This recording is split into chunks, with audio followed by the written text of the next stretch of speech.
You're good, Josh. Take us away, Josh. He's muted. Did I not unmute myself? No, you didn't. I don't know why I didn't unmute you normally, but that's Worst ad read ever, dude. Raph, you know what? It's so funny you bring up ad reads because this episode is brought to you by DraftKings. There you go. Boys, basketball season will not be around forever. All right, so get in on the action right now with DraftKings, the leader in one-day fantasy sports. DraftKings is giving away new players a free shot at millions of dollars in total prizes. Claim yours right now by using code THPN during sign-up.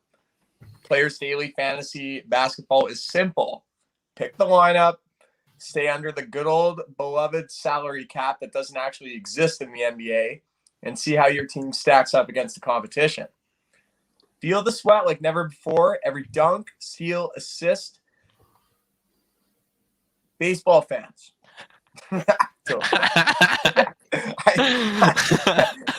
Steal, assist means so much more with a DraftKings Daily Fantasy lineup.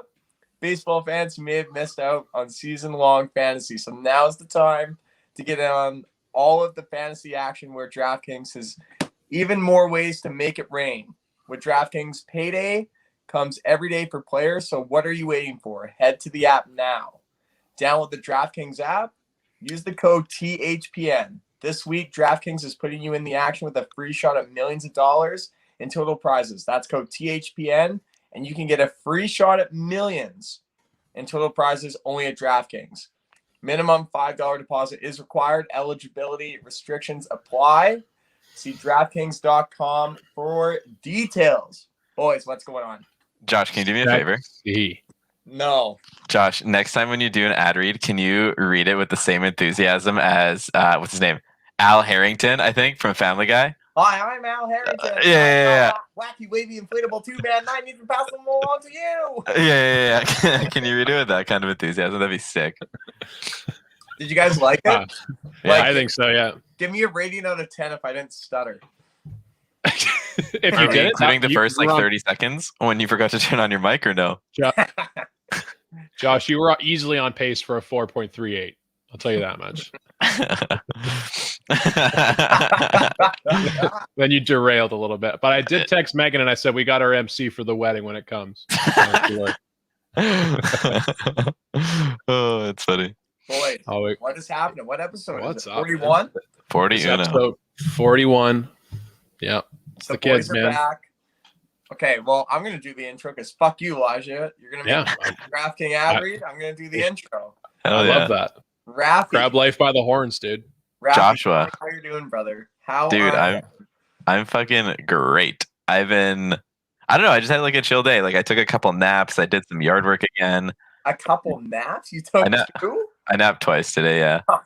I was up early and then I was fucking tired at like 11, so I passed out for an hour and then 5 o'clock rolls around and I slept till 6 and then here we are.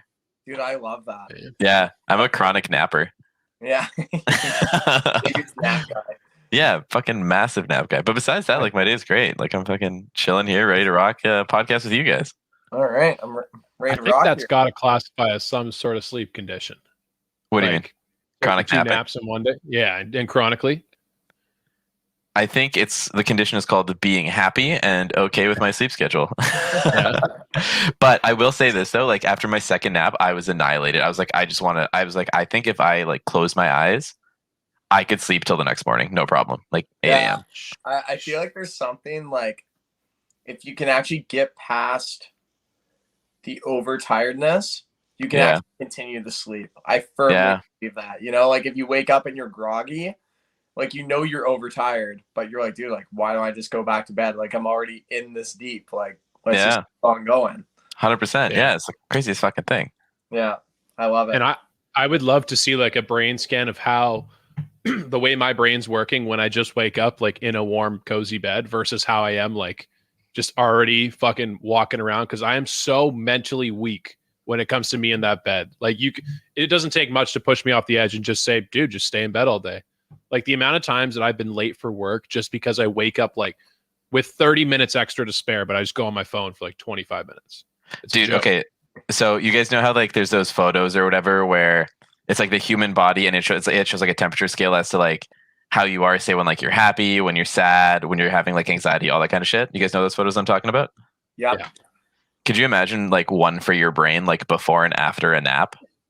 Like going into the nap, it's probably like so happy, it's like fucking glowing, and then after the nap, you just hate everything because you're just even more tired than you were before. Yeah. And you're like, you wake up kind of disoriented. You're like, the fuck am I? What is this? Sleep amnesia, dude. It's a thing. Yeah. Dude, I swear to God, sometimes I wake up after this is a nap or a fucking rest or a full sleep. I wake up and I feel like I'm in the campaign of like a multiplayer game. I'm like, all right, pick it up. What do I have to pick up? Shell shock. There's like mortars landing around you. You're just like blink through this fucking town. You take one step off the bed, you step on something sharp, you're like, motherfucker. Meanwhile, it's just a Lego that you left on the floor. Dude, that's like I think the other day I was helping out my folks and I went to go pick up my sister from swimming or something like that.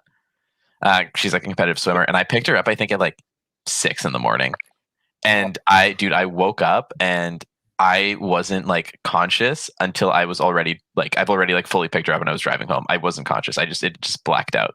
I probably shouldn't have been driving, but yeah. Honestly, I've had that before actually. And the time when it's happened was when I was on my way back from Stampede. Yeah. And just Jordan and myself. And we're in my piece of shit red car, the thing that can only go maybe 110 kilometers an hour. And dude, like we got into Chilliwack. Yeah. And I like my eyes like started to close. Yeah. At the wheel. And it was fucked. And Jordan was fast asleep. Snoring. Because him and I were just banged up from the night before. Yeah. But it was so bad. So bad. It was scary too. We got into Surrey and I'm like, what the fuck is happening? Like, where did that time just go? Josh, real quick, I want you to rate 5 of our friends, the top 5 people you would have as your co-pilot when you're driving from Calgary. Oh man. Because that's a long drive. Like that's a 10-hour drive. So you got to fucking. You know what, Raph? I feel that you would be numero uno in that. Yes. Oh, okay. That's all I wanted to hear. Now you're just pandering. Now you're just pandering. No, but the thing is though, is let me ask you this. Do you sleep in cars? Because Raph does not. I don't. He sleeps for no more than 20 minutes. Yeah. Every few hours, which I'm okay with. Bailey, dude, that guy. Entire car ride. Dude, he crashes for 2.5 hours in the front seat. And I'm sitting there waiting for him to get up. Yeah, but I also multiple people pissed off the draft from this guy. Multiple people. Honestly, you know what? I didn't mind Jordan because he put up with all my chain smoking, which I did appreciate. Yeah, but fucking Josh, I brought Jewel pods, so don't you fucking forget it. Yeah, and you told me to just shotgun a couple Twisted Teas in Merritt. Hell yeah, dude. Got back behind the wheel, drove to camp. Made Merritt so much better. Picked up the slack on Merritt, dude. Fuck you, Merritt, if you're listening. Yeah, no, if you're picking 5 friends to ride with you, I should be number 6. I will fall asleep in no matter what car it is, where we're going. I'm asleep. Actually, if it's a group trip, I'm kind of there. But yeah, dude, when I was a kid, I had volleyball practice that was probably 30 minutes from my house, 25, 30 minutes, and my dad would drive me most times. I would fall asleep on this ride every time. And it was only 25 minutes. Like, it wasn't anything crazy. And, whoops, didn't put that comment down. Yeah, 25 minutes every time. That's fucking nuts, dude. Like, and that's twice a week, 25 minutes. Yeah, that should explain everything. I don't need to really go in depth on it. But, yeah. What's next? Elijah, how are you doing? How are you doing What today? do we do now? I'm so out of it if you can't tell. No, you just tripped yourself up. So I've had a sore throat now. Woe is me since Sunday. And I would say that.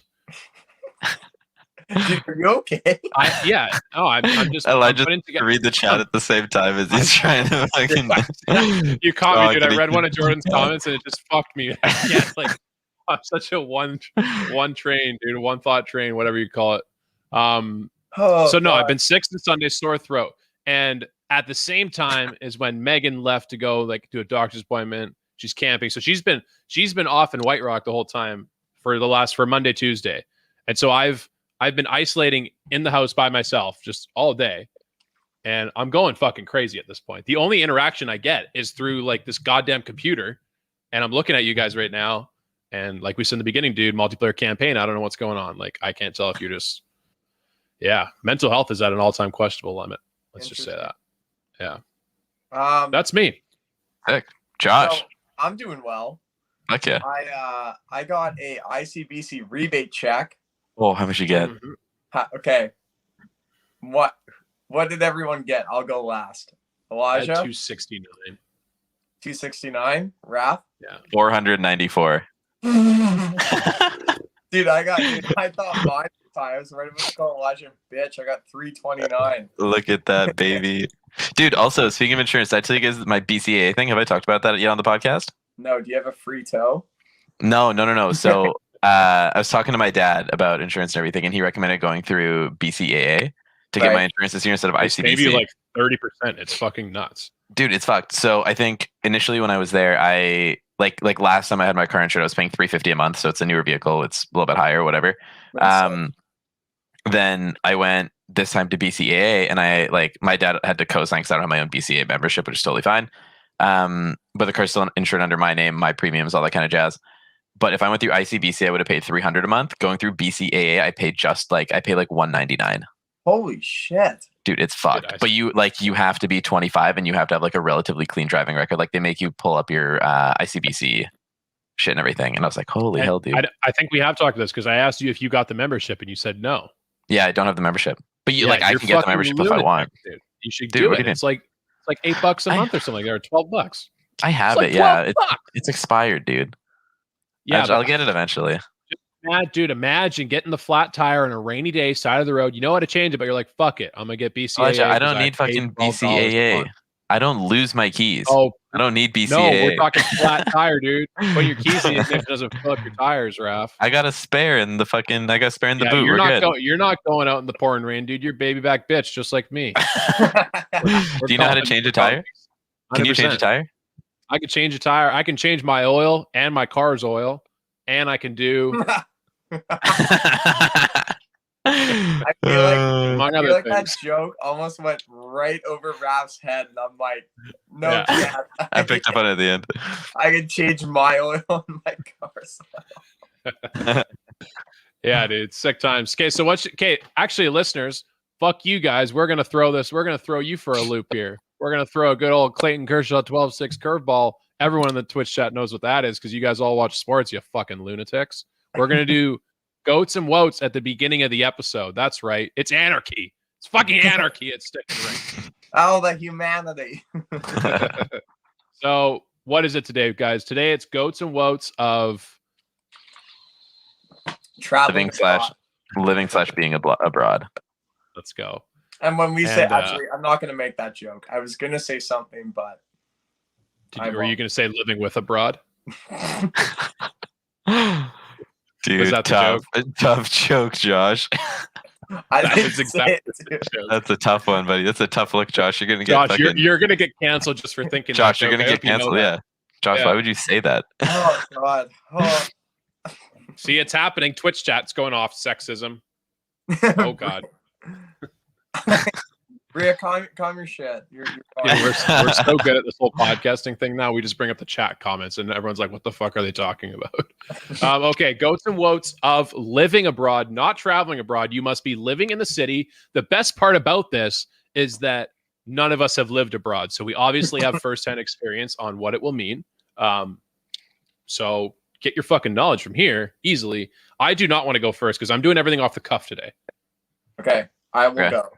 Actually, I want to go first. My first goat. Fresh start, dude. No one knows how much of a scumbag you were at your old town. No one knows any bad sex stories that are rumoring around in the rumor mill about you. No one knows oh, dude, this kid when he was 15, he took a shit on his own face. No one knows that shit, dude. Yeah, Brett, what do you think people think about you when they see you for the first time in a different country? They're like, this guy must have some really bad sex stories. I can already see Elijah in France just being next to his roommate or bunkmate. You got some milk bag, eh? Oh yeah, you got the belly. Yeah. Your belly looks like big wide baguette. Yes, sir. Elijah's temporary. Milk bag is forever. Milk bag is forever. 100%, dude. I love that take. Okay, am I next? Yeah, Raph, go ahead. Because you're Polish and you seem exotic, so. Thank you. I don't look Polish at all. I'm like the opposite of like a fucking Polish person. My next one is just like the views and like the atmosphere that you're gonna surround yourself by, like the culture, I guess is what you can call it. Oh Jesus. Because they're gonna go to like a cool new place. Like think about it. Like who was it? John went to freaking Croatia to go study for school, and it's like that'd be so sick living it. Like you just wake up every single day, you look at the ocean, like everybody just lives such a calm life, you know. Mm-hmm. Like the culture would be just unreal. By far the best thing, I think. Yeah. See, Stellar. My first one would be the partying. You're with, really, because now you're that guy. You're the guy. You're the token Canadian. You're the foreign exchange student now. Yeah, everyone wants to be friends with you, and you're like, we're gonna take this guy to the best bar in town, and you just get absolutely crushed, dude. And you're the person with the accent, not the people around. You're the weird one. You're taking multiples right now. God. Anyway, dude. So when I was in Prague, the hotel that we were staying at had like a bar underneath it, and it was in Old Town Prague. So they were like Prague separated into Old Town and New Town, which is pretty dope. And we were staying in like Old Town, like by this park or whatever. And I shit you not, the bar there was probably open till like 5 a.m. Like I woke up at like 4:35, and people were just leaving to go home on like a Tuesday night. Yeah, just like ripping darts in the street, just like walking away, saying bye to all their friends. I'm like, do you guys have fucking work tomorrow at 9 a.m.? Like, what are you? Dude, what are you doing? It's nuts. The one thing I will say, and what it seems, because I've only ever been to Europe once, and I went to Amsterdam. Yeah. But the Europeans seem as if they do not sleep. They do not, work is not a priority for them. They will go out, they will have fun, they will drink their faces off. Yep. And they will do it all again the next night like nothing happened. Yeah. I would say the fun, like that when I was in Greece, that was one of the things we experienced. We went out for one of the nights, and I swear we were out from until probably like 12:30, and the whole night was like pretty slow, I guess I would call it. Mm-hmm. And then when we talked to like the locals the next day, they're like, dude, everyone goes out at like 1:32. And it's like, what the fuck? Like you guys get started at that time. It's disgusting. It's actually insane. Can you imagine the pre-drink starts at midnight and you're just, oh my God. Like, dude, I got to go to bed in 15 minutes. Bailey's asleep by now. He wouldn't even make it to the pregame. Loser. Bailey would be in Europe and he'd be like, I got a gym appointment at 8 a.m. I got 5. Fuck off. Okay, I'm up next. Language. You get to learn a new language. Now, you might say you wouldn't do it, but if you're living abroad, if it's anything other than English, you're fucking learning that language. And I personally have a real big thing for languages. I've always wanted to learn one in my whole life. So, Elijah. Been working on that one. Yakshimash. My face when fucking Boret says that. Boret Sagadev says fucking Yakshimash. I'm like, what? That took 2 weeks to learn that. He's just doing it as a joke. For the Twitch chat, I want to learn Polish so that I can come over to Raffle's house and just be really take my relationship with his family to the next level. I think if you just like subtly show up one day and just start speaking Polish to my parents, I don't think they'd bat an eye. I think they'd laugh at you and then they'd start talking to you in Polish. I've already. But they're definitely laughing at you first.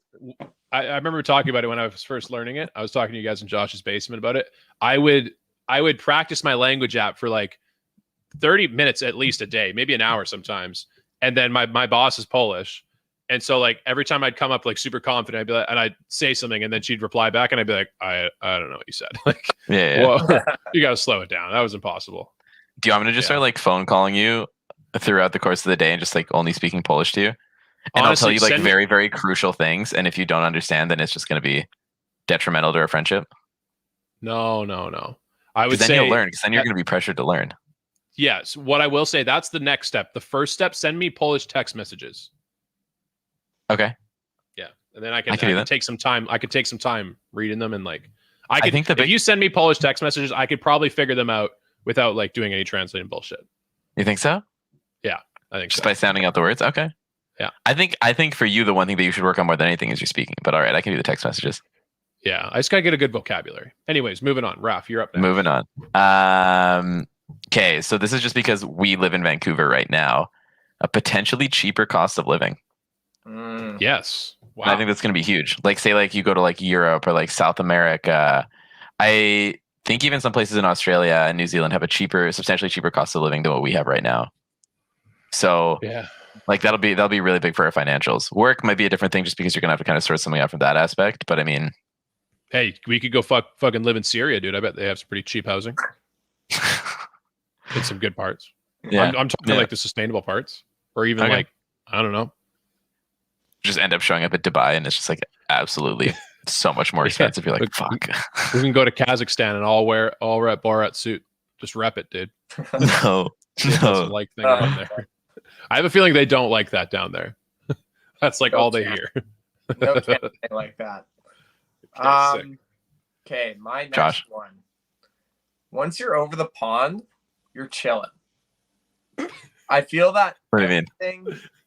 I feel that once you're either over the Pacific or over the Atlantic, and once you're in Europe or somewhere, traveling is just so much cheaper. You know? Yeah. Am I not wrong? Yeah.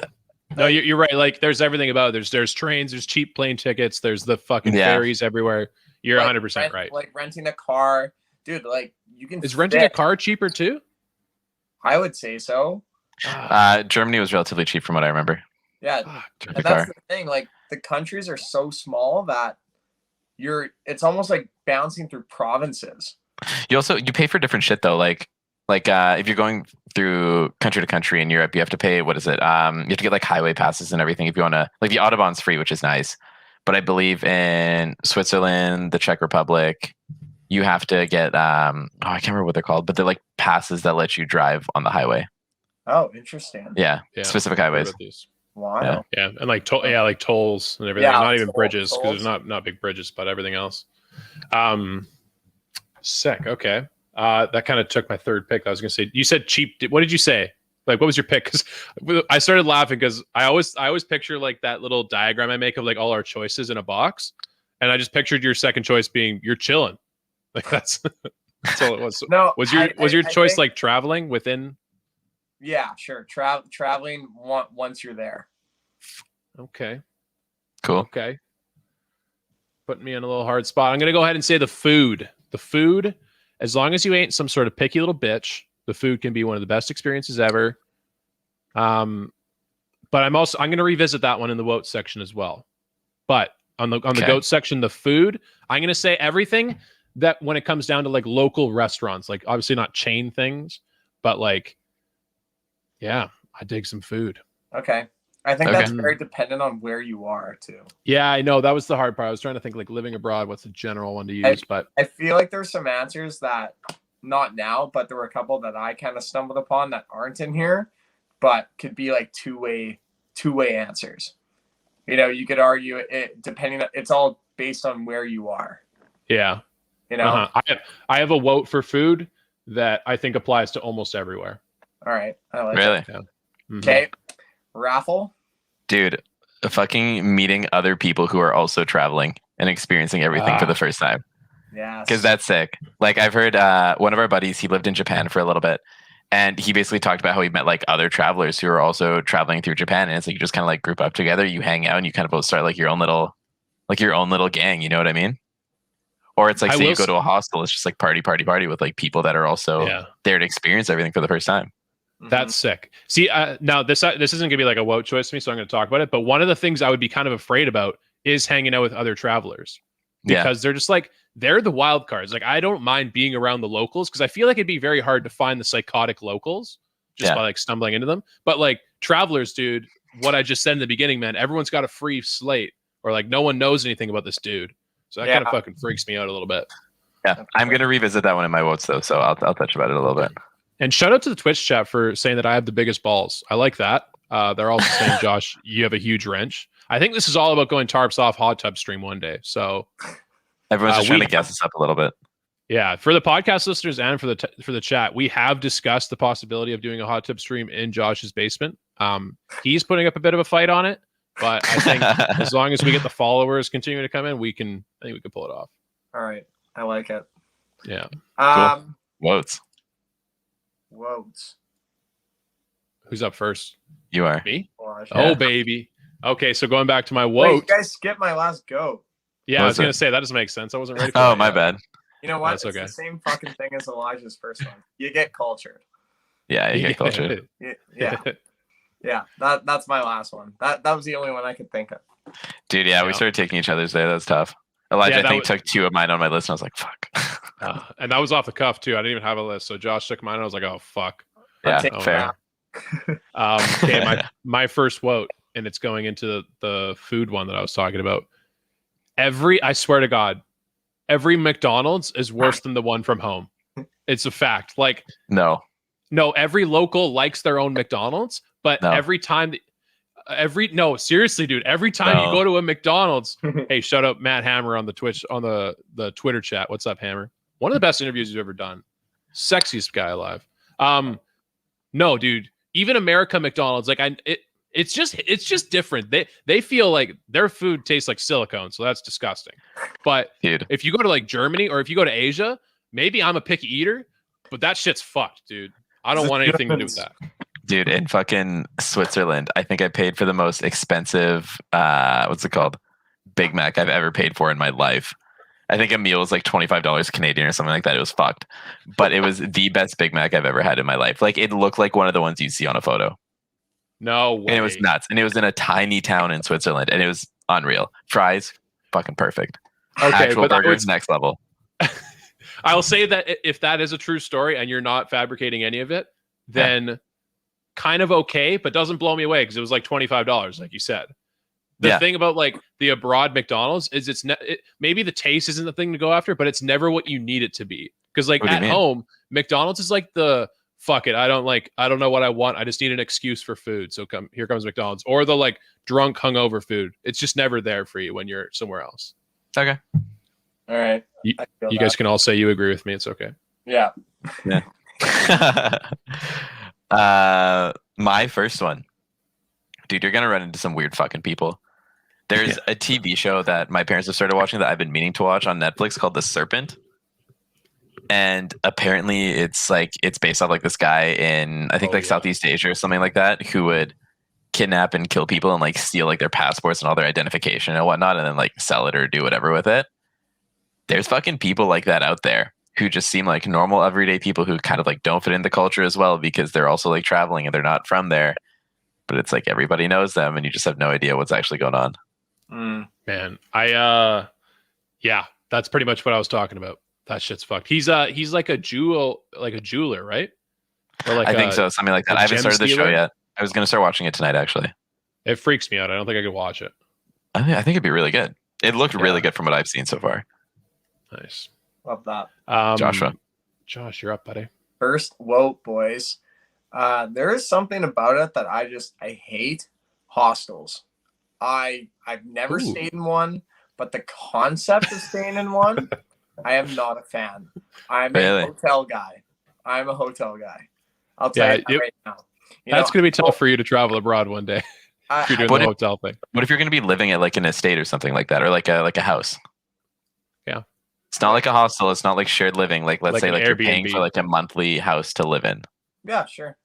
I'm down with that. But it's just a hostel. I don't like sharing a big room with a bunch of fucking strangers with my entire life on my back. I do not like that concept.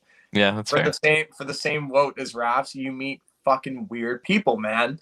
You could wake up, they could drug you, and they could just take all your shit and have fun. You're not getting home. Finger pop your asshole if they wanted to. Yeah, exactly. So hostels, just I'm not a fan. Do you think you're well versed in self-defense?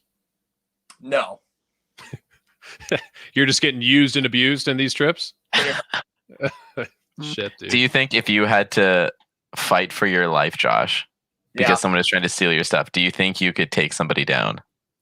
Well, it depends. Like, I think it depends on the size, right? Let's say if I'm going up against a guy who's 6'6", 280. Dude, he swings at me once, and we're all going down. Wait a second. Is it lights out? Yeah. Do I think I could take on someone who's relatively my size and my build, and just kind of a freak? Yeah, I think I could take him. 100%. Okay. Interesting. Yeah. You got a little Canada in you, dude. You could do it. Yeah. Canada in my pocket. A little bit of history. You know go. the next part is? $10. No, I don't remember.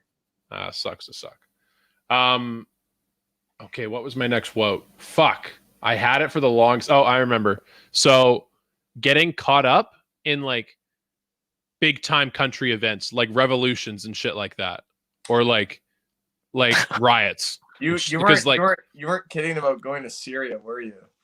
No, dude. So I showed up. This is back to our Greece trip again. We land in Athens. I think it's May 1st when we landed there, and we get in a taxi, and he takes us to downtown Athens where our hotel was. And as we get closer to the city, once we're in Plaka, it's called, we start to notice there's like fucking pandemonium going on, and there's roads blocked off. There's people fucking running up and down the streets. That is the last thing you want to see when you land in a foreign country. Yeah. And this guy's explaining to us, he's saying, dude, there's like a mini revolution happening, or it's like a holiday. It was like Labor Day for them, but it's not the same as Labor Day here, where everyone's like all hoity-toity, like, hey, day off. They're like, no, dude, we fucking hate the labor laws here. And they were like, we're gonna revolt. Yeah, dude.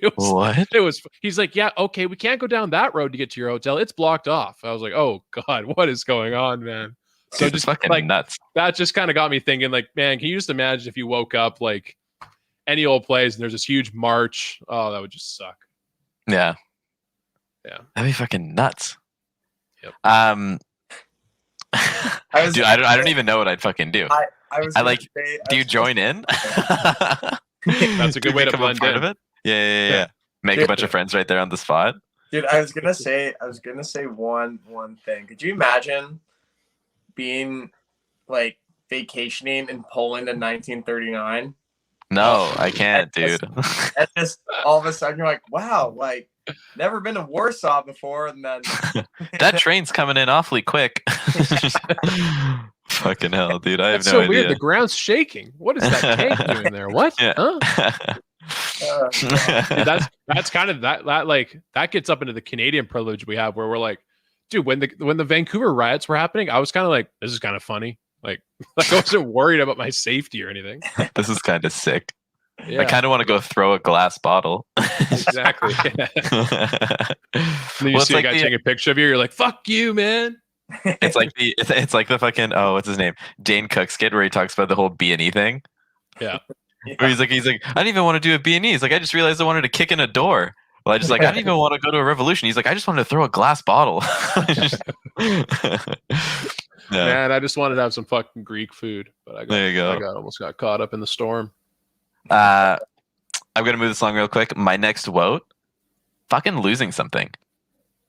You just go there. It can be anything. Like you pack your shit, you go, you live wherever you're gonna live for however long you're gonna live, and then you come back home and you're like, you have this memory of you taking, let's say, something very, very specific with you, and now it's just gone forever because you forgot to somehow bring it back. And then you're gonna have to live with this thought that you could have had this one thing if you weren't such a jackass and forgotten it. I don't think that's that bad of a woke, because that happens to me here all the time. Dude, it drives me mental. I will like months later lay in my bed thinking about where this one fucking goddamn t-shirt I had went that I lost in Tofino 2 years ago somehow. And it just yeah. Can't get over it, dude. My next one is the stress of carrying all your travel documents and shit. I hate carrying my passport. Even if I'm just flying from here to Arizona or here to Calgary, I bring my passport, and it stresses me the fuck out. I do not like carrying a passport with me. It drives me insane because that is my citizenship. You lose that, buddy, you are in for the long haul, man. You got to find an embassy. You got to prove all this shit. Yeah. That shit's not made overnight, dude. Like, it takes a while. So anyway, it stresses me out thinking about it. I don't even know where my passport is now that I'm actually looking at my house right now. Can we expand on that and also include fucking security checks? Yeah. Oh, I kind of like that. check. I hate security checks. It's like when you hear like a police car driving by with sirens. You haven't done anything illegal, but immediately you think you've done everything illegal. Yep, Yeah. I can see that. Yeah, That's true. I like it. kind of, I guess it's like knowing, being pretty confident in what you packed, that you're like, I ain't got nothing to hide. And I kind of wish that like the magic wand catches something. Maybe do a little cavity search, a little free pleasure, just like that. they ask you to go to the back room. You're like, finally. Do you think like this might get a bit intimate, but Yeah. when they like ask you to like spread your cheeks? Yeah. That's all they do, right? They don't make you like, they don't go in there. That's what you think. Wait, what are you asking? When they do a cavity search on someone. Do we have anybody who at any point worked for some sort of border security service that knows how cavity searches are performed? I really chat, hope you are chat. not a TSA agent. That would be that would be like a really good 2 truths and a lie. It's like, I performed a cavity search one day. I received a cavity search one day. Yeah. For training to figure out how to actually give a cavity search. Yeah, there you go. I want to know though. What do you guys think? Do they put a finger in your asshole? Is what I want to know. I think I'm gonna so. guess no. You think they do? I wouldn't be I'm gonna surprised. say no. I don't know. No, because here's the thing. Are there cameras in the room? That, but you also you go through a scanner that scans literally your entire fucking body. Yeah. Where you put your hands up like that and then It spins. It spins. Yeah. Because my aunt even told me, because she literally has a couple screws in her knee just from previous surgeries, she beeps going through the fucking metal detector every single time. There's not a moment when she does not beep. So then they always bring her into that, and she always has to explain, I've got fucking pins in my legs. So that's why it's going off. Yeah, dude, she's just got a video of the Chris Weidman leg injury. She's like, dude, that was me one day, man. I had to get fucking pins going up in here. There you go. Okay. All right. It's me. I'm going to go ahead and say dealing with different currencies, because I feel like that would stress me out. Yeah, but I guess it's different than traveling abroad, because once you live in there, you get used to it. But you get used to it in the sense of like, you know how it works. The one part I don't like though is I know how much, like, this comes back to like me being such a fucking frugal cheapskate, is that I know how much I like paying for things here, especially groceries or like things like that. And I've got it, like, I know it's so fucked up. I know it down to like the price for chicken per 100 grams that I like paying. So it's, if you throw me into another country where I have to figure out my cheapness all over again, that's just stressful. I like knowing my penny pinching ways around here. There you go. That's fair. But it's kind of cool going to a different country though and seeing like things that you recognize that you recognize from your stores being valued at different prices. Yeah. You know what I mean? Like, say you go to a different country and like, let's say chicken ends up being substantially more expensive than red meat. Like, that's kind of cool to look at too. You know what I mean? Yeah. And just like, I guess this could have been a different go, is like the availability of things in different spots, like how liquor's sold at like kiosks in Europe. Yeah. Was it us, or it might have been something else I was listening to? There's a city in Mexico where Coca-Cola is cheaper than water. So every family drinks like a fuck ton of Coca-Cola to stay hydrated. Well, the one thing I will say is Heineken, a pint of Heineken in Amsterdam is cheaper than a bottle of water. Yeah. Cheaper. That's crazy. Yeah. It's just stay hydrated. Yeah. Shish kebab. Who's up? Is it Rap? Yeah. My last one, dude, the obvious one that all of us failed to mention. Dude, getting homesick.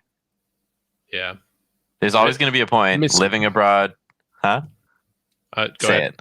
I was just saying, missing my friends. Missing my friends.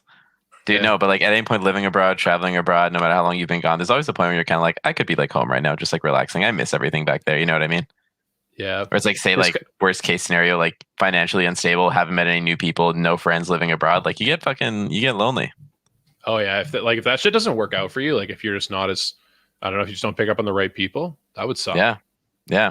Like I feel like you got to travel with somebody in that kind of sense, or go live with somebody who you already know, because then you can at least kind of have something to ground you. But if you don't have that, it's tough. Yeah, that'd be a big grind. I agree. Yeah. All right, that's it, guys. Goats and woats. I started. Yeah, yellow card. Whoops. Yellow card. No one's gotten two yet. Oh, I know. My last one. I was gonna say hitchhiking for my last one, but yeah, who hitchhikes anymore? People still hitchhike. Yeah, that's sketchy. Yeah. But Go to fucking Oliver in BC, dude. Find a bunch of Quebec people. there you go. Really? Get out of there. Yeah, but My most of them are sketchy. last Okay. one though is not anticipating enough money, and you have to go home early. Going broke. Yeah. That's kind of sketch. You can get some money wired to you, but you can't constantly do that. And you're forced to go home early because you Yeah. think, well, I'm out of funds. Sorry. Yeah. Yeah. You know? Oh, we It's could tough. have honorable mention saying goodbye. Like the opposite of what Raffle said. Like when you finally do go home, if you've met anyone significant and you're like, bye forever. Yeah. Let's be Like, pen pals. That would suck.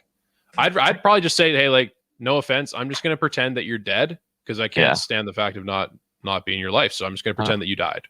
That's cute. Yeah. It comes from the heart, imaginary dead person. I can So, you know. I can already see Raph having a pen pal and that clipping that scene from Family Guy where Peter Griffin has a pen pal and he spits in the paper and puts the envelope. He's like, we're fighting. Yeah. Puts an envelope and shit. Yeah, that'd be me and Josh if we were ever pen pals. I Just know, spitting it for fun. Like, you know, like I'd wipe my ass with my piece of paper and send it up. Why does it smell so bad? Why Very did Josh well draw thought on this with a brown crayon? Like, well, that is his writing. Yeah. Anyway, Okay, folks, that was officially now this time. That was Goats and Woats of Living Abroad, brought to you by 3 people who have never lived abroad. Our favorite way to do those segments. We are now going to jump into being a hockey podcast. StickinRink podcast was founded under the main principle that we discuss Canucks hockey. And we are going to do that right now. And I'm going to start out by saying Jim Benning is a top 12 GM in this league. I just want to put that out there in words in hopes that somehow it pisses somebody off. If you're out there and that makes you mad, that was specifically made for you. I will one day have a conversation with Josh more in depth when I can probe him and give him some talking points, because I know even I don't know much about the other GMs in the league, but I did a little bit of research yesterday and I'm confident in my proposal that he's top 12 in the league. So I'll leave it at that. But other than that, the Canucks' tough loss, was it yesterday? Yeah. Yes, yesterday against the Ottawa Senators. I pretty much guaranteed the game, so that was a tough look. Josh, did you catch the highlights or something? I did watch a little bit of it. Beautiful. I don't like how Ottawa can't just roll over and die. Yeah. You're upset that they're putting up a fight? What are you fighting for? We have 8 games in hand and we're still a point ahead of you. What are you trying to prove to people? Are you trying to get off the basement floor because you've been there the entire season? Can we, real quick, is it mathematically impossible for Toronto to make the playoffs at this point? Or sorry, not Toronto, Ottawa? Ottawa has not officially been eliminated yet. They actually still could. Yeah, there's only 2 teams in the league that have been eliminated. Yeah. Could you imagine? If they you know what's fucked? They've done it before. Like it wasn't exactly the same, but that year with the Hamburglar, when they went like 22-2-3 down the stretch or something like that, and they went from bottom. They made it to the Eastern Conference Final against Pittsburgh. Exactly. Like that was a fucking year right there. Not the same team as that year though. Like not the same. They don't have really. I guess they have Thomas Chabot as the Erik Karlsson. I will confidently say that's not going to happen this year. But good point though, Josh. Like they did not roll over and die. They've been a completely different team since the beginning of the year. I would say. I think it was a stat thrown out by either it was John and John on the commentary. One of them threw it out there. They said that after was it the John first, or was it John? Yeah, good point. I think it was John G, not John S. Okay. That the Senators they've been 500 since after the first month of the season. The only problem is I think they went like 1-8-1 at the beginning of the season. So they've actually been playing some decent hockey before that. But you know, it's kind of what's plagued the Canucks too. It's such a poor start gets you in such a bad spot. But and the shitty thing is as well is I do not think the Vancouver goaltender played. Who was it net yesterday? Was it Holtby? That was Holtby. It was Holtby. You know, when your team, Holtby didn't do anything wrong. I thought he actually had a pretty good game. Like, if you're letting in 2 goals and under a game, you're a good goaltender. You are a really good goaltender. But, you know, it's frustrating to watch Vancouver sometimes because we always see, and I've said this before and I'll say it again, we see the potential that the offense has. And when it doesn't perform against a shaky goalie like Högberg, it's frustrating, I would say. Because you know what the capability is. It's not like, you know, the offense gets hot. It's like this team should actually be scoring. Like the talent is there. You know, I can only imagine how frustrating it might be for Holtby to have a good game. He lets in 2 goals, yet, you know, his offense can't help him out and score a couple more. Yeah. You know, that is a tough look. And I'm not going to say that. I'm not going to come out and say that I'm like frustrated with the way the Canucks play all the time because it's still a young team. There's all the anecdotes you could throw around about what they are right now. And it's just, I think that I still, even in the games they lose, I still like the way they play. Like in that game that they just lost, I'm not going to say Ottawa's a bad team. They're good. They're playing like a pretty good damn team right now. Where it's only just different because I think it comes down to things like special teams and just 1 or 2 big moments in the game. Like we saw 2 2-on-1s with Nils Höglander and Bo Horvat in the same shift. And Nils took both opportunities. One rang off the post. The other one kind of fucked it a little bit. Those type of things right there, like that. Yeah, that kind of stuff is the make or break this season. But those are the things that don't worry me going forward. Yeah. Just because they're such close opportunities. Yeah, and it's a progression thing with age, right? Like it's something that if this was a team like Winnipeg's age range where they were losing games like this to teams they shouldn't lose to, I would be a bit more worried. But I think it just comes down to the same experience they had in the playoffs, where as of right now, games like this, that specific one was a bit of a tough loss, but in the grand scheme of things, I'm still confident in them making the playoffs here or having a good chance at making the playoffs. We're still got a little snowball's chance in hell. Yeah, I think the one thing I will say is when you do play a team like Ottawa, and don't get me wrong, you said that they're a good team or they've at least been playing some good hockey, and they have been for sure. I'll agree with you on that. But also at the same time, you need to take advantage of these opportunities. You know, you can't, if you're in, I forget what division Buffalo's in, but if you're Boston or if you're Pittsburgh, you can't lose to Buffalo. You can't. You cannot do that. Those are must-win games. If you're going to lose to, you know, Calgary or Montreal or Winnipeg, yeah, sure, that makes sense because, you know, those are the bubble teams that you're going to be fighting for. I mean, hell, even Toronto. You know, I think, you know, Vancouver, is Toronto the target? No, Toronto's not the target. Those aren't really must-win games for Vancouver because they're so far apart in the standings, it doesn't really matter. You know, I know what you're teams saying. that you need to focus on are Winnipeg, Edmonton, or actually I would even say just Winnipeg, Calgary, and Montreal. Those are the 3 teams that you need to worry about. And Ottawa should at least be 2 of 3 games won. You shouldn't be going 1 and 2. You can't do that in this part of the season because you're already under the microscope. You're playing catch up. And now every single game is just meaning that much more. Yeah. And we're getting to the meat of the schedule now with the back-to-backs where Wednesday, Thursday coming up, it's a back-to-back, one against Ottawa, one against the Leafs. And things are going to happen fucking quickly, guys. Like we're going to come on Sunday's episode. 2 more important games are going to have been played. If we go 2-0, different tune. And depending what the Canadians do, like things change so quick in this condensed schedule with playing the same teams over and over. We can repeat the same things we've said in the past episodes, but go ahead. Sorry to interrupt you. How long do you think into this intense schedule do you think we can go before we start seeing like a noticeable burnout amongst the players? Because that's kind of what we talked about being our initial concern, right? And if any, too. Yeah. I don't see it yet. Like I hear a lot of people saying that, like, oh, that they look tired. It's kind of in the third period when I guess they don't take over the game. They look tired. Yeah. I don't see that yet. I don't think. I think it's grown men. You know, maybe maybe they don't feel they have their best legs, but I don't think that's being tired. I think that's just having like your routine broken up, like your long-term season routine with that huge break broken up and finding it again. Yeah. Okay. I think for me, the burnout is going to come. I don't see a burnout actually in Vancouver in the regular season. If they somehow squeak into the playoffs, you'll see the burnout in like first round. Okay. Yeah. Because they're going to cross the finish line thinking it's the finish line. And yeah, you got another 4 games here against. There's no way Vancouver takes a third spot. You're going to play Toronto. Yeah. You're going to play Toronto in the first round. So, if you think you've just done it, no chance.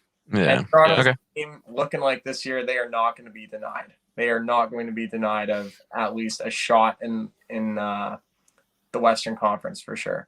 Well, yeah, they definitely seem very driven, especially with how their season started off and how it still is going. So, okay. 100%. Good situation put forth by Razor in the Twitch chat. He's saying, which trio would you rather have in 5 years? Kachuk, Stützle, Shabbat, or Petey, Besser, and Hughes? I've seen this comparison put out there a few times now, and it's a good one because I think I'm going to say the Canucks. I'm going to say the Petey, Besser, Hughes. And I think it's because the allure about the Ottawa trio is that it's still the unknown. Like, right? Like it's Petey and Besser more so are starting to come in this age range now where you kind of know what they're going to be, or you have a good indicator of where they're headed. Where guys like Kachuk and Stützle especially, holy shit, say Stützle especially, that's going to mess you up right there. No, can't say it. No, I'm going to try. Not even halfway through it, dude. You still got Nope. No, but those two guys are so undiscovered, right? Like, right? Everyone will tell you the sky's the limit for these guys. But eventually everyone finds their limit, right? Unless you're Connor McDavid, everyone has a ceiling where eventually their expectations peak. And I think it's happened. Our group's a bit older, and I'm just still willing to pick them. Josh, where do you kind of sit on this? I think it kind of depends on what you want your team built around as well. Shabbat and Kachuk are big guys. They're not kind of a trio to be trifled with. And I think that's something that is actually missing from the game. Whereas I look at Vancouver's trio and they definitely seem a lot softer, but better offensively. So I think it's more so, what do you want your makeup to look like? Because I look at the Ottawa trio and that reminds me of something maybe a Philadelphia or a Boston would have. Whereas I look at Vancouver and I look at someone maybe like, trying to think of a finesse team, maybe like a Pittsburgh or a Montreal type of makeup, very fast, speedy, skilled, that type of thing. Not really looking for a big bad Bruin type of makeup, which I think Ottawa is kind of going for. Yeah. And I don't even know if it was intentional the way I think Brady Kachuk is definitely on that cloth. I don't know if Shabbat was really known as being that guy. He's big. He's not a super tough guy for sure, though. He's not a tough guy, but I think it's just like looking at like, what do you want your team built around? Like big guys, like big and gritty, or or just big or gritty. Yeah. And I don't see that with Vancouver at all. I mean, Hughes is tiny, Besser's tiny, Pettersson's just lanky, but he's still kind of tall. But he's not someone that you're going to go in the corners with. And yeah, you know what I mean? Like, I like when your stars can kind of hold their own and stick up for their teammates as well. And I think very simply, when you break it down and you say Kachuk or Pettersson, who do you want? I'm taking Pettersson. I'm taking Pete. At this point, I'm taking Petey. Shabbat and Hughes, I'd take Shabbat. Yeah, it's weird. Like currently, in this season only, the way they're playing, I'll take. Or I guess this season's kind of tough for Hughes. He hasn't had his best season compared to last. But I would say, also been missing for how long though? Also, yeah, a month, more than a month now, almost 2. Yeah. And the Hughes Shabbat one's close, but then when you go to Stützle Besser, like I get it, Stützle's got hype around him, but he hasn't done anything. He's not even he's not gonna win the Calder. So like he's not exactly the fucking next coming of Christ. So we can move on from that. Raph, actually, what do you think? What do you think about which matchup? Yeah, Razor's asking you in the Twitch chat. So his question, his demand. I don't know. I don't know. It's a tough matchup. Just go based on the names, the way they look only. So you've got the names, the way they look. Yeah, because there's some fucked up names in there. I think the Vancouver trio. I'm interested to see where they grow and what direction they go in over the next few years. Like, obviously, they're kind of in a bit of a slump right now with how they've been playing, and obviously the injuries and Hughes' start to the season. But I think, like, if they continue playing with how we saw them play last season, then I think they could. I don't know. I think they could be a serious threat. Yeah, I agree. But I do agree with you guys when you bring up things like size too. It's like they're more fragile builds than a lot of players out there, and it's like fucking Hughes is probably one of the tiniest defensemen I've ever seen skating back and forth, but he's quick. So it's one thing you definitely also have to factor in, right? And one thing that lets us down is that Besser's kind of a bit of a little soft bitch sometimes. Like Pettersson is tough as fuck in the game. Like, he's chippy. We've seen it. But Brock Besser's he's kind of the opposite. I love that guy and his play, but he's a little bit of a pussy when he's out there. Yeah. All right. Is that it for the Canucks talk, fellas? Pretty much it. All right. So why don't we move on? Let's talk about this TV deal real quick, because I had a great time listening to Chicklets and the way they broke it down. And, the money is one thing. So basically the way you look at it, I want to give Gary Bettman his shine right here, his limelight, because obviously he's shit on. Sorry, go ahead. Real quick, can you explain this whole TV deal before you get too much into it for anybody who doesn't know about it? Yeah. So I'm gonna. How should I do it? Yeah, I'll explain it first, I guess. So the new TV deal, it all comes down to the American broadcasting rights. So, like, right now, obviously Canada has its own separate deal. Like, that's with Rogers. That's, I guess, maybe Rogers and CBC. Is that what it is, or something like that? It's with Bell. I think it's Bell, Rogers, and CBC. Yeah, I don't know the details of the Canadian one too much, just because it hasn't been in the news like this one. But so it's all about negotiating with the American broadcasting rights. So up until right now, for the last however many years, it hasn't been 20 or something, but like the last 10 to 5 years or something, it's been NBC. They've had 100% of the rights. So all American NHL broadcasting goes through NBC. And I think the contract value of it was worth about $200 million. And I think that was per year or something like that. Whereas now, so there's a new deal now that was struck over the last 3 weeks. There's two different aspects of it. So the first aspect was ESPN signing with the NHL. It's a 7-year deal, and annually it pays out $400 million. Okay. And another kicker is that's only 55% of the TV deal. So it's twice as much money as the NBC. It's for half as much of the games and like the actual rights. And those are the two bigger parts of it, and it's for 7 years. And so then the new part of the wrinkle that comes out, and it was broke today, was that Turner Sports, which runs TNT and TBS and a couple other things as well, they signed for the other like 45-ish% of it, where it breaks down over the 7 years. I think ESPN airs 4 of the Stanley Cups, and then Turner Sports airs the other 3, and then obviously the regular season gets divvied up accordingly. The Turner Sports part of the deal was worth more than $200 million. So in total, that contract that was run by NBC the prior years for $200+ million is now being run by Turner and ESPN at a combined over $600 million. So it's huge. The money itself is huge for the sport. That's one thing. That's an easy one to understand. The other aspect of it is just who's big in the sports world in the States. Like, Turner Sports is way bigger than NBC in the sports world, and so is ESPN. Like, ESPN's the mecca. And so just the exposure that the sport's going to get, this is huge for that. So my one question is the whole deal worth $600 million over 7 years? No, so I think it's per year.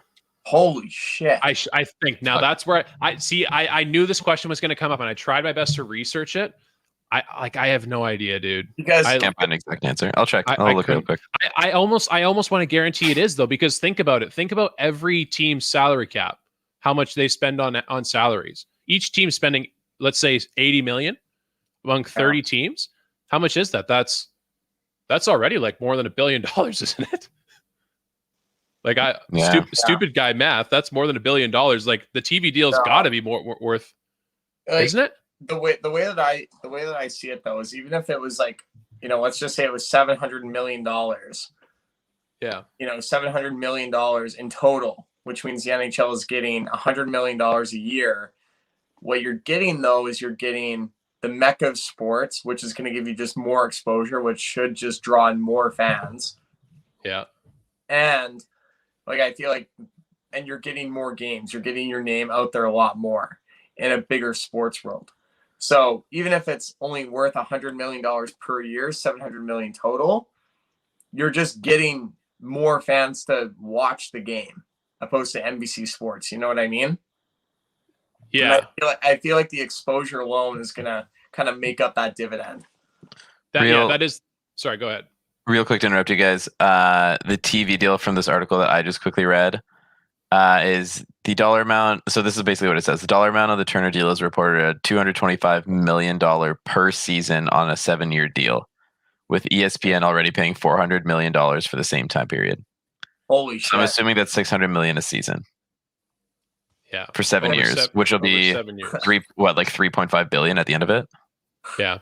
Are you ready for me to blow your mind? Yes. Do you know how much the NFL deal is worth over How that much? same time? I think it's either 7 or 10 years. I'm gonna say.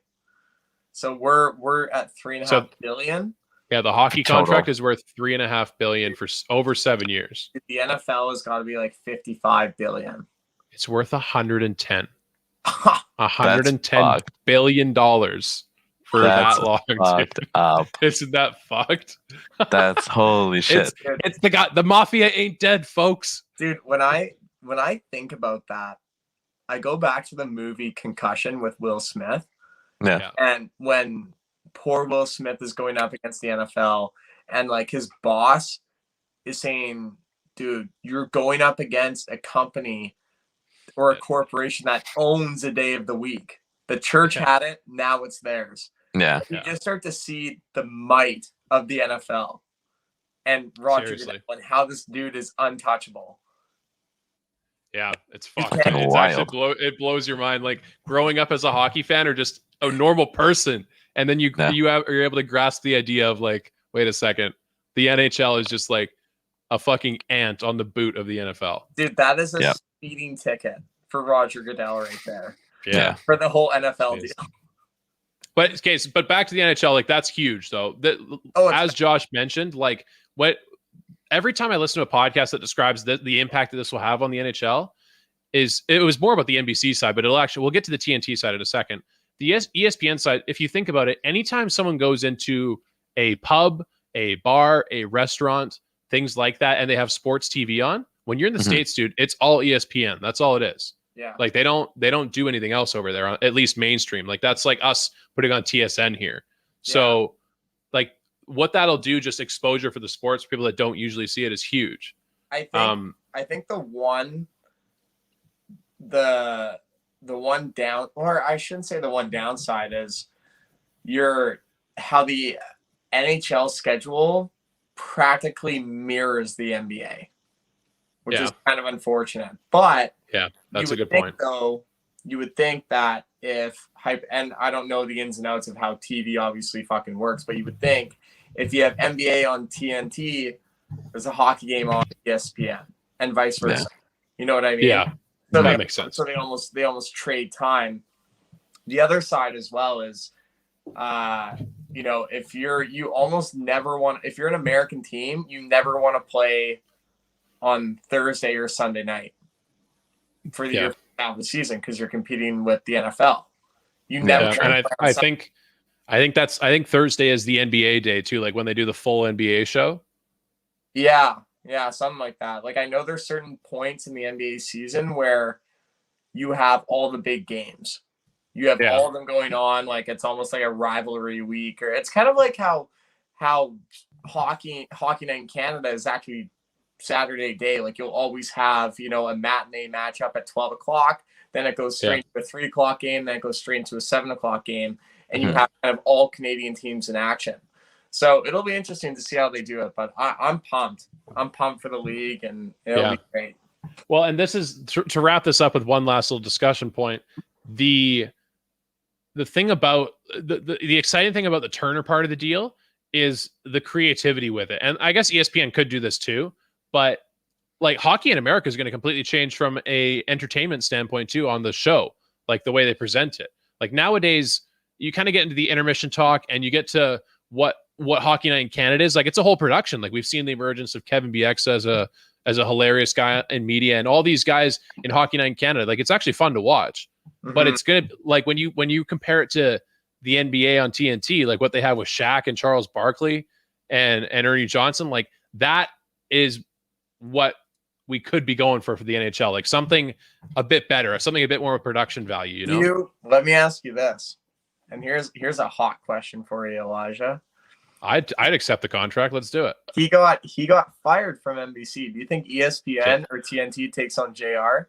I think they fucking should, dude. He's hilarious. He brings like I remember we discussed what it was that got him fired. We thought it was bullshit, but I just think I think he's an electric personality, and he wasn't one of those guys that towed the line often. Like he's not like Don Cherry in that sense, but I am excited to see what they come up with, because if they're spending this type of money in a something tells me they didn't need to spend that much money.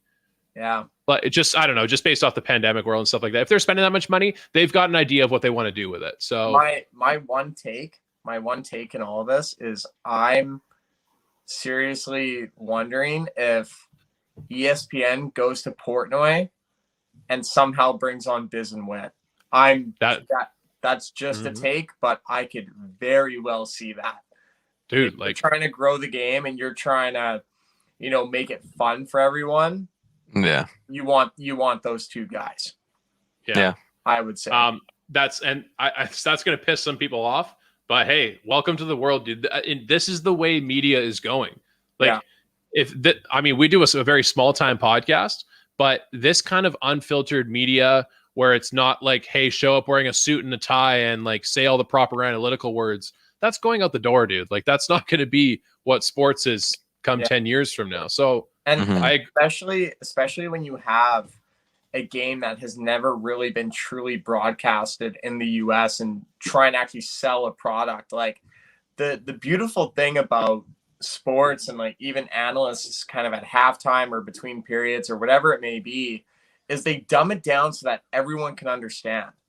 That's where Don Cherry, I know he's not well liked, but that's where he actually flourished, was he was able to dumb it down for people. People don't give a shit about your Corsi. People don't give a shit about all that stuff.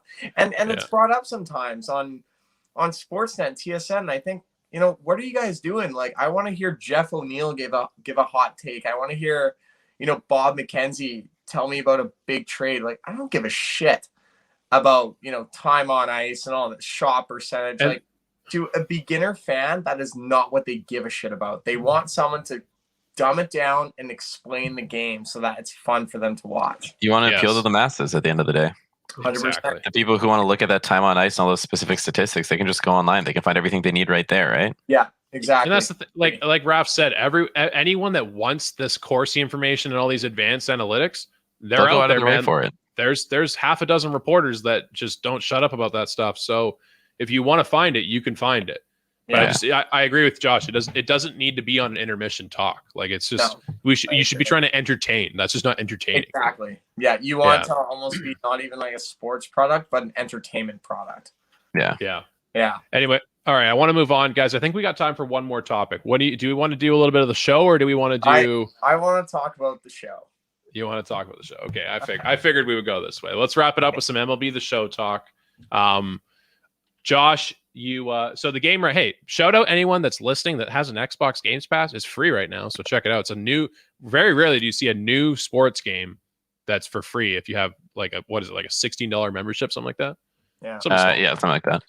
Anyways, first time playing a baseball game in a long time for me. Josh takes advantage of me, asks me to play. He's played for years, and so he thinks he's hot shit. But Josh, what do you want to talk about? Other than that, isn't that all of it? Yeah, kind of. I mean, I think, and don't get me wrong, Elijah, I love wiping your face on the floor with my skill. But the one thing I will say is I am just so happy to have actually played with someone, because I always played on my PSP. I always played against the computer. Yeah. But now it's actually so much more fun for me.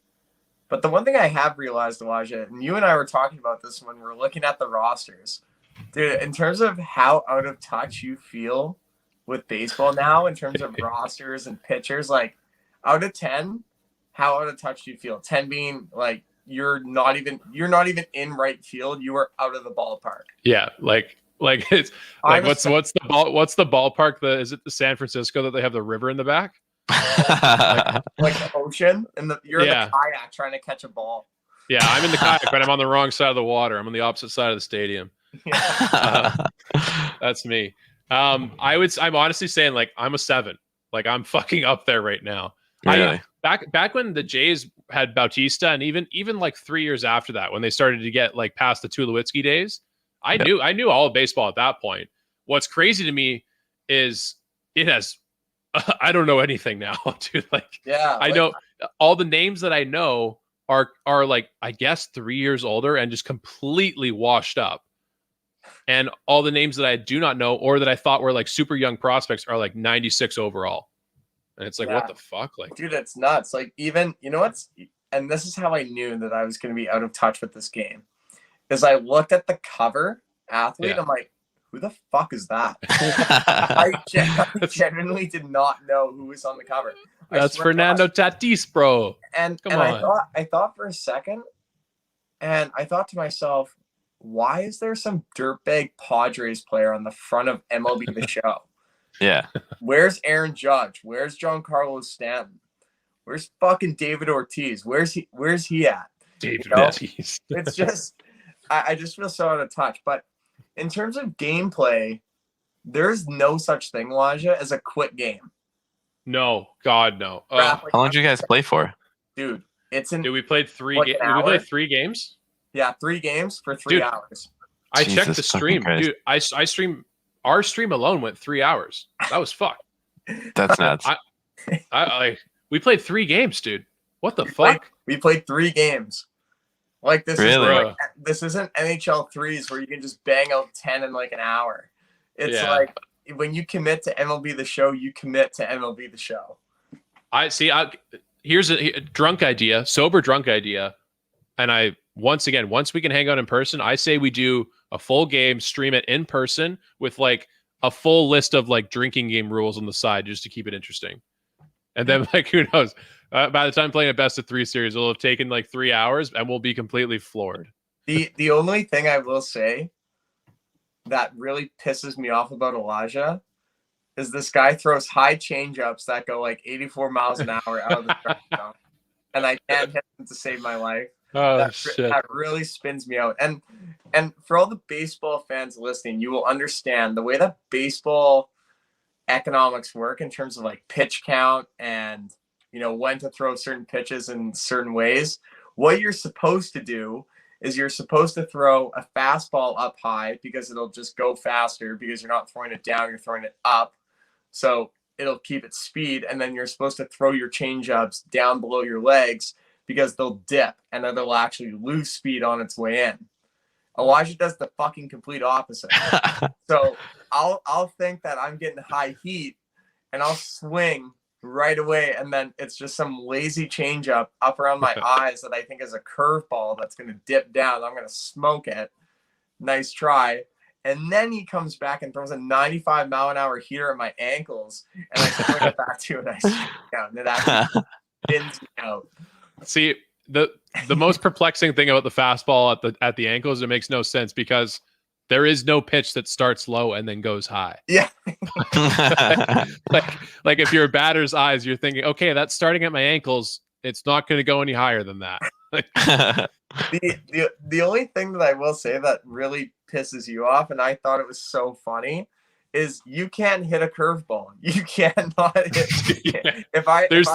If I throw you any type of breaking ball, like a slurve, a curveball, a slider, whatever it is, you can't do it. I froze you so many times on the outside corner that like I started calling you Frozone from just like you just It was could not rough. get it. So Raph, there's this feature in the game. It's called guess pitch. Now it kind of just like helps. I think it's for people like it's to kind of equal out pitching and batting. So before every pitch, when you're the hitter, you can guess what pitch he's going to throw, and they divide the strike zone into 9 zones. And if you guess the right area and the right pitch, it'll tell you like before he throws it. It'll have like so a little target of where it's it'll tell you exactly where it is. And so now you know exactly where it's going to be, what pitch it's going to be, and like everything's there for you.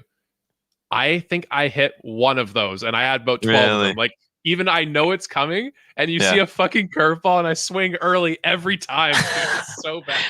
So wait, you get one of these every single pitch?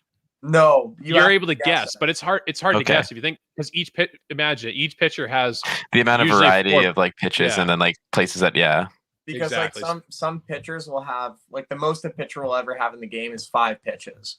Okay. So Sometimes like 6. people that have 5. Yeah. Eat shit. I played this game for a while. I know. Whatever. Yeah, but the way that it works is if you have 5 pitches, it's obviously first of all you have a 20% chance of just guessing the right pitch. Yeah. Then you actually have to pick the placement of where he's going to throw, like high and away. Low and away, low, high and tight, like anything to just get an edge. And Elijah, every time he would guess a curveball, he would guess it. And as soon as you guess a curveball, that basically means that the pitcher is going to hang it. And you basically should be a guaranteed hit. And Elijah just doesn't even make comments. Couldn't do it. I swing and miss at so many of them. It's so bad. Like, really? I'll put a slider down the middle and he'll guess it. And like he'll just miss. I'm getting to this point of this video game though, where I'm watching some YouTube videos on how to hit better. So I'm just slowly adding to the repertoire, boys. I'm just slowly adding. Before you know it, I'm gonna be playing and streaming every day about it. Yeah. Anyway. Yeah. All right. I think that's about it, right, guys? Any last words, Raph? No, I'm good. Closed you off on the last topic there. Way to be inclusive, Josh. No, dude, I'm fucking chilling. I'm doing my own thing. All right. That's episode 41 of StickinRink podcast. If you're listening and you don't follow our Twitch channel, fuck you. Please do. That would be awesome. As we I have our followers goal for April. We're supposed to get to 50. Right now I think we have 34 and we have 24 hours left. So no, we have 48. What are you talking about? No, we have 72. Oh, yeah. Okay, the clock's already changed. Yeah. So today, tomorrow, and the day after. 72 hours.